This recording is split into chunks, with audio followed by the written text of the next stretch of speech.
होते, प्रमोद नवलकर होते, मधुकर सरपोतदार होते आणि अशा वेळेला परत 2008 मध्ये पक्षाने संधी दिली, 2014 मध्ये संधी दिली. बरेच लोकांना असं वाटतं की संधी दिली पक्षाने, मी खरंच ऋणी आहे पक्षाची. परंतु कोणी पक्षामध्ये कुठल्याही व्यक्तीला त्याच्याकडून काही ना काही पक्षाचं कार्य जे होतं ते युनिक असं काम, वेगळं असं काम ते करत असल्याशिवाय कुठलाही पक्ष असं संधी देत नसतो.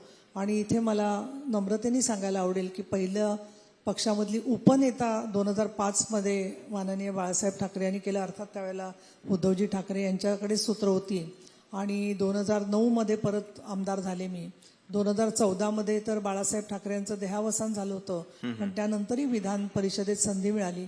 2020 ला संधी मिळाली आणि 2018-19 ला अशी एक परिस्थिती तयार झाली की शिवसेनेला एक पद, उपसभापती पद असलं पाहिजे असं माननीय देवेंद्र फडणवीस आणि माननीय चंद्रकांतदादा पाटील यांनी उद्धवजी ठाकरे साहेबांशी बोलणं केलं आणि मग त्यांनी मला उपसभापती म्हणून संधी दिली.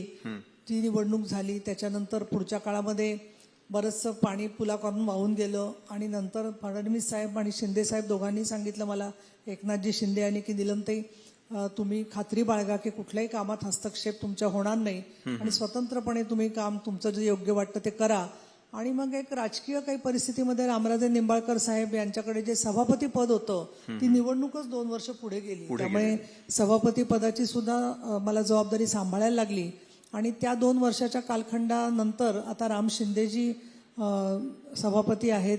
ते आमच्या रोहित पवारांचे जवळचे आहेत, तिथले स्नेही आहेत तिकडचे, त्यामुळे सगळे त्यांना एकमेकाला दोघांच्याकडे लक्ष असतं सगळ्यांचं. तर अशा वेळेला ही संधी जी मला मिळाली त्याच्यामध्ये मला नेहमीच असं वाटतं की ती माझी एकटीची संधी नाही आहे.